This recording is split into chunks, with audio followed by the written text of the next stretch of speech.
오늘 우리에게 주시는 하나님의 말씀 함께 찾아서 같이 읽겠습니다. 로마서 12장 3절 말씀, 우리 한 절만 함께 찾아서 읽도록 하겠습니다. 로마서 12장 3절 말씀입니다.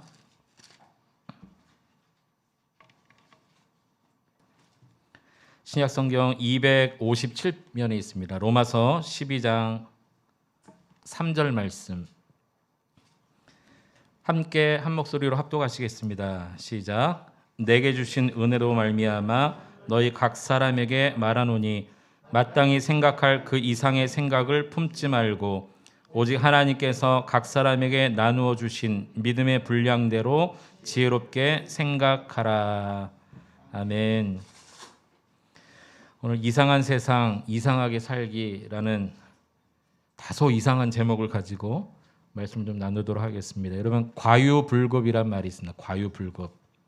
지나치면 못한 것과 똑같다는 것이죠. 제가 예전에 작정하고 살을 뺀 적이 있습니다.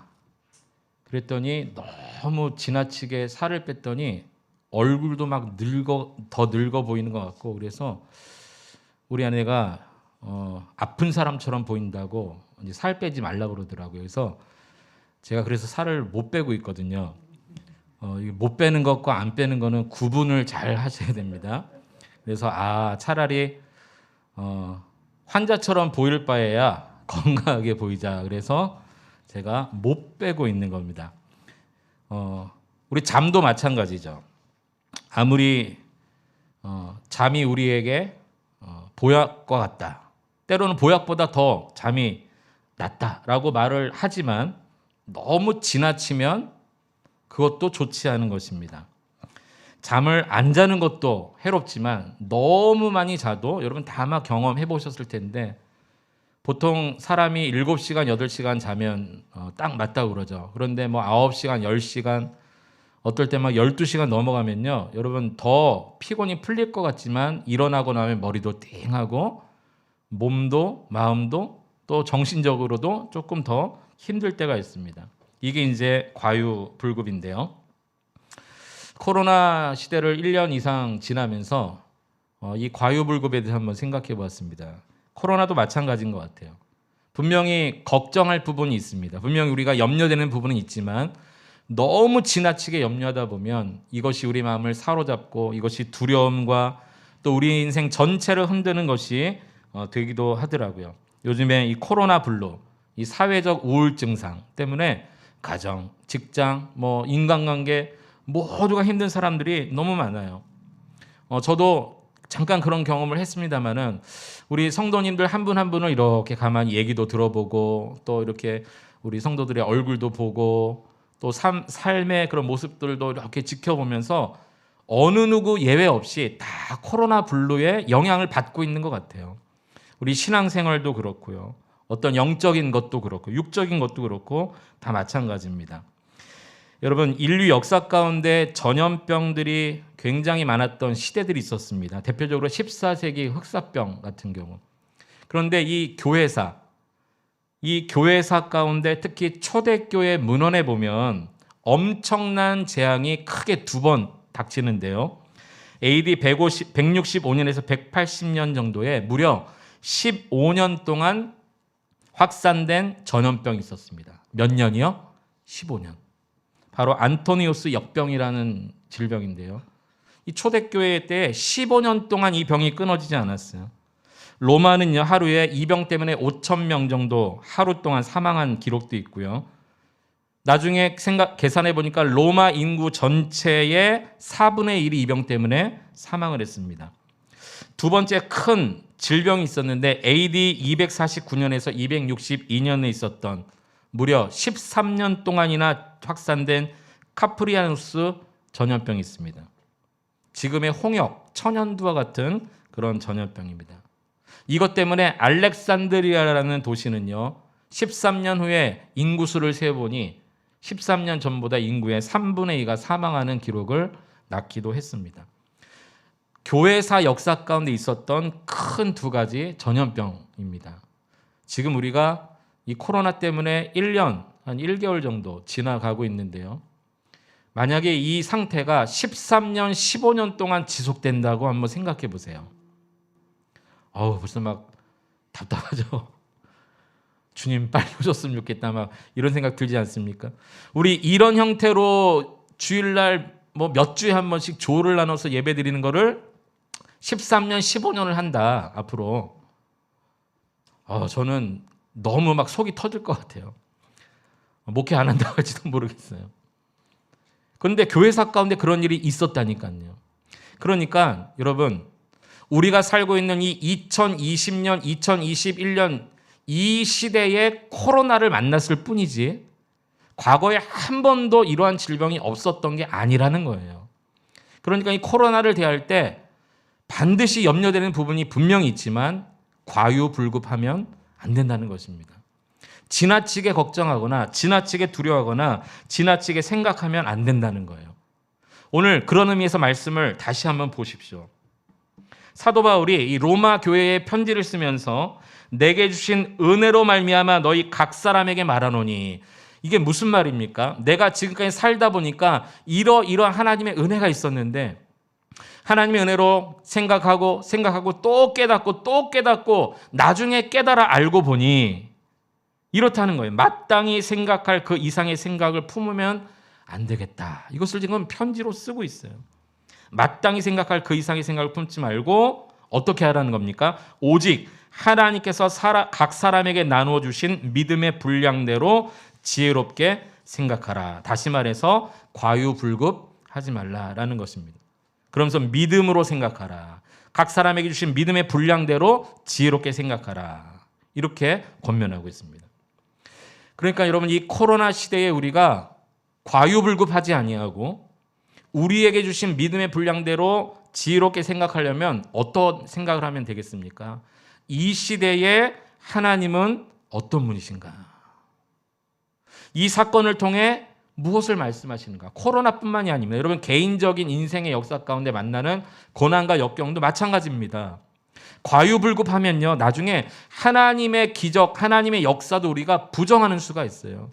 그러니까 정말 믿음의 분량대로 지혜롭게 생각하는 방법은요, 내가 만난 이 일을 통해 하나님은 무엇을 말씀하시는가? 오늘 이 시대의 하나님은 어떤 분이신가? 여기에 초점을 맞추라는 것입니다. 오늘 말씀의 제목이 이상한 세상, 이상하게 살기입니다. 이 이상한 세상, 이상하게 살기. 여러분, 혹시 아까 그 PPT 처음 첫 화면 한번 띄워 주실 수 있나요? 거기 한자를 좀 기록해 놓았는데, 여기 있군요. 자, 이상한 세상이라고 할 때는 이 이자는 다를 이자, 그리고 항상 상자입니다. 그러니까 이 세상은 항상 다르다는 거예요. 항상 뭔가 변화하고 있다는 거예요. 비진리를 진리라고 말하고 전부 성경에 반대되는, 계속 세상은 뭐 긍정적이든 부정적이든 계속 변화되는 세상 속에서 이상하게 살아야 된다는 거예요. 뒤에 이자 상자는요, 다스릴 이자의 생각 상자입니다. 변화되는 세상 속에서 이 비성경적 가치관으로 항상 역행해가는 세상 속에서 우리의 생각을 다스리며 살아야 된다라는 그런 의미입니다. 오늘 말씀과 일맥상통하다고 저는 생각합니다. 믿음의 분량대로 지혜롭게 생각하는 것. 그러니까 내 생각을 다스려야 돼요. 그런데 오늘 말씀에 믿음의 분량대로 지혜롭게 생각하라고 해서 그러면 내 뜻, 내 생각, 내 지혜대로 살라는 말인가? 그런 말은 또 아닙니다. 오히려 내 생각을 내려놓으라는 말입니다. 내 지혜가 있지만 그것을 다스리라는 거예요. 내려놓으라는 겁니다. 하나님 앞에 자기의 생각을 내려놓자는 거죠. 그리고 오히려 하나님 앞에 엎드리자라는 그런 바울의 권면인 것입니다. 이러한 이상한 세상에서 여러분, 정말 우리의 생각을 다스리며 살기 위해서 우리가 하나님 앞에 엎드려야 됩니다. 하나님 앞에 엎드린다는 것은 하나님만 의지하겠다는 결단이고요. 하나님 앞에 엎드린다는 것은 결국 기도한다는 거죠. 하나님 외에는 우리의 삶에 다가온 이 어려운 문제들을 해결해 주실 분이 없습니다. 그래서 기도는요, 하나님 앞에 엎드리는 것인데, 예전에 어떤 목사님이 기도는 하나님과 단독 면담을 하는 것이다, 그렇게 한번 설교하신 게 기억이 납니다. 기도는 하나님과 뭐 하는 것이에요? 단독 면담에 들어가는 겁니다. 우리가 기도하면요, 주님이 신방 오십니다. 우리가 기도하면 주님이 우리의 마음을 알아주세요. 하나님과의 만남은요, 하나님 앞에 엎드린 자들의 것입니다. 우리가 주님 만나고 싶습니다. 하나님, 내 인생 가운데 하나님을 깨닫고 싶습니다. 하나님 발견하고 싶습니다. 말은 하지만 기도는 하지 않아요. 여러분, 기도는 하나님을 단독적으로 만나는 것입니다. 엎드린 자에게만 하나님의 만남이 허락되어지는 것이죠. 이 세상은 빨리 뛰라고 얘기합니다. 아니, 더 앞서라고 막 이야기합니다. 아니, 오히려 훨훨 날아오르라 막 그렇게 이야기합니다. 우리를 그렇게 이 세상의 가치관들은 재촉합니다. 그러나 한번 가만히 생각해 보세요. 여러분, 뛰지도 않았는데 날 수 있나요? 걷지도 않았는데 뛸 수 있습니까? 자리에서 일어나지도 않았는데 걸을 수 있습니까? 웅크리지도 않았는데 여러분, 일어날 수 있나요? 며칠 전에 TV 예능 프로그램 하나 봤는데 농구 경기에 대해서 연예인들이 이렇게 팀을 이루어서 농구하는 그런 예능 프로그램 한번 본 적이 있습니다. 유명한 농구 대통령이라고 하는 허재 감독이 그 다른 연예인들을 또 다른 스포츠 선수들을 한 팀을 꾸려서 지도하고 있었는데, 다른 운동만 하다가 농구를 하려니 뭐 됩니까? 안 되죠. 근데 이 허재 감독이 막 이렇게 저렇게 설명해도 안 되는 거예요. 그런데 이런 말을 하더라고요.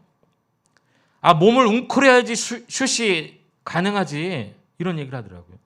무릎을 굽혀야 점프가 가능하지. 그러면서 시범을 보이는데, 제자리에서 그 농구 코트에 골을 넣는 것과 한번 무릎을 굽혔다가 그 반동으로 점프하는 게 완전 다르더라고요. 그러니까 농구는 하늘에 떠 있는 링에 골을 넣는 게임이기 때문에 그냥 골을 넣을 수 없다는 거예요. 반드시 몸을 움츠려야 되고 무릎을 굽혀야 되고 반드시 몸을 이렇게 작게 했다가 피면서 많이 높이 점프할 수 있다. 그 방법을 가르쳐 주고 나니까 다른 사람들이 그대로 했더니 그전보다 훨씬 모든 실력들이 좋아지는 그런 모습을 보면서 마음에 깨닫게 되었어요. 우리가 엎드려야 일어날 수 있겠구나라는 것을 알게 되었습니다. 지난 3월 1일 새 달을 시작하면서 새 달을 여는 새벽 기도의 말씀 혹시 기억나십니까? 시편 126편 5절 6절 이런 말씀이었죠. 같이 한번 읽어볼까요? 눈물을 흘리며 씨를 뿌리는 자는 기쁨으로 거두리로다. 울며 씨를 뿌리러 나가는 자는 반드시 기쁨으로 그 곡식단을 가지고 돌아오리로다. 우리 3월 달에 그래서 울더라도 씨를 뿌립시다. 기도의 씨를 뿌립시다라고 권면했습니다. 오늘 벌써 14일, 3월의 절반이 지나갑니다. 여러분 3월 달 기도의 씨를 뿌리고 계십니까? 여기 울면서라도 눈물을 흘리더라도 기쁨으로 거두리로다. 이게 무슨 말입니까? 여러분, 우리가 눈물의 기도를 드리면 마치 몸을 움크리고 무릎을 굽혀야만 높이 점프할 수 있는 것처럼 우리가 기도할 때에 그 눈물을 흘릴 만큼의 괴로움과 슬픔을 잊어버릴 만한 기쁨이 주어진다라는 그런 말씀 아니겠습니까? 여러분, 천리 행군은 갑자기 되는 게 아닙니다. 1, 2, 심리부터 주파해야 천리가 가능한 거죠. 정금이 되려면 오랜 시간 동안 풀무불에 담금질을 해야 됩니다. 가장 좋은 열매를 얻기 위해서는 파종부터 시작해야 됩니다. 수확기를 거쳐야 됩니다. 처음부터 열매를 딸 수 없는 것이죠. 기도도 마찬가지입니다. 기도는 오랜 기다림의 결과입니다. 날아오르기 위해서 몸을 굽혀야 하는 것처럼 여러분, 기도의 응답을 위해서는 오늘 엎드려야 하는 것이죠. 오전 1부 예배 때도 욥에 대해서 잠깐 우리가 생각해 보았는데, 여러분, 욥은 생각하면 생각할수록 정말 아주 숨막히는 절대절명의 위기를, 그런 고난을 당하지 않았습니까? 저는 욥과 같은 똑같은 고난을 당했다라고 얘기를 들어본 적이 없어요. 지금까지 살면서. 그런데 어떻게 욥은 그 모든 상황 가운데 하나님 원망하지 않고 인내할 수 있었을까? 그의 모든 생각 가운데 과유불급하지 않았던 것 같아요. 친구들이 아무리 옆에 와서 네가 죄를 지지 않고서야 이럴 수 있느냐, 아내는 하나님을 욕하고 죽으라 이래도 마음이 흔들리지 않은 것 같아요. 그냥 올곧은 마음으로 과유불급하지 아니하고 하나님이 주신 마음을 가지고 무슨 하나님의 뜻이 있겠지. 그리고 엎드리고 기도하고 인내하고 끝까지 하나님 원망하지 않고 잘 버텨나갔더니 결국 그것도 하나님의 테스트였고, 하나님의 보통 테스트입니까? 사단마귀 앞에서 인정한 사람 아닙니까? 저는 이 세상에서 욥처럼 하나님 앞에 그런 인정을 정말 받아보고 싶어요. 참 한없이 부족하고 연약한데, 만약에 하나님이 여러분을 사탄 앞에서 봐라, 내 아들 딸을 봤니? 라고 여러분을 자랑하실 정도의 그런 삶을 살아간다면 여러분 얼마나 행복할까요? 여러분 다시 한번 권면해 드립니다. 3월 벌써 절반이 지나가고 이제 절반 정도가 남았습니다. 3월 한 달 우리가 과유불급하지 아니하고 그러기 위해서는 우리가 기도의 씨앗을 뿌려야 하는 것입니다. 하나님 앞에 엎드린다는 것은요, 내가 앞으로 염려하지 않겠다라는 뜻일 겁니다. 하나님 앞에 엎드리겠다는 것은요, 우리 인생이 내가 가진 것으로 안 된다라는 증거일 것입니다.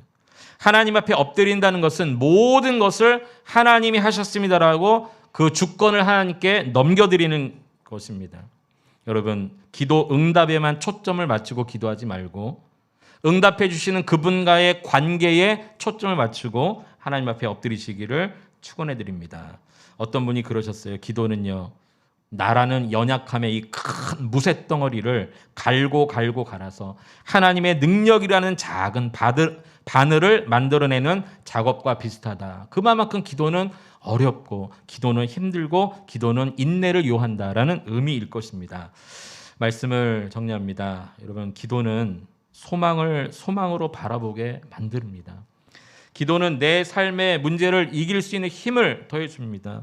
기도는요, 우리가 생각할 그 이상의 것을 품지 않도록, 과유불급하지 않도록 만들어주고요.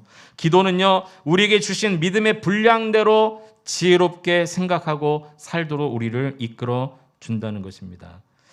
여러분, 마땅히 생각할 그 이상의 생각, 이것은 염려이고 전부 두려워하는 마음이고 부정적인 생각일 것입니다.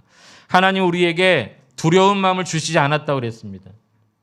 하나님 우리를 평안함으로 인도해 가기를 원하십니다. 혹시 오늘 과유불급하며 생각하며 살아옴으로 인해서 하나님이 원하시는 길이 아닌 전혀 어긋난 길로 잘못 가고 있다고 생각되어지는 그 부분이 있다면 오늘 기도하셨으면 좋겠고, 하나님의 뜻에 인내로 순종하며 하나님 주신 믿음의 분량의 지혜로 기도하고 생각할 수 있는 내가 되길 원합니다. 그래서 모든 것이 변하는 이 이상한 세상에서 나의 생각을 다스리는, 이상하게 살아가는 우리가 되게 하여 주시옵소서. 기도하고 여러분 일생을 하나님 앞에 무릎 꿇음으로 맡겨드리는 모두가 될 수 있기를 축원해 드립니다. 오늘 말씀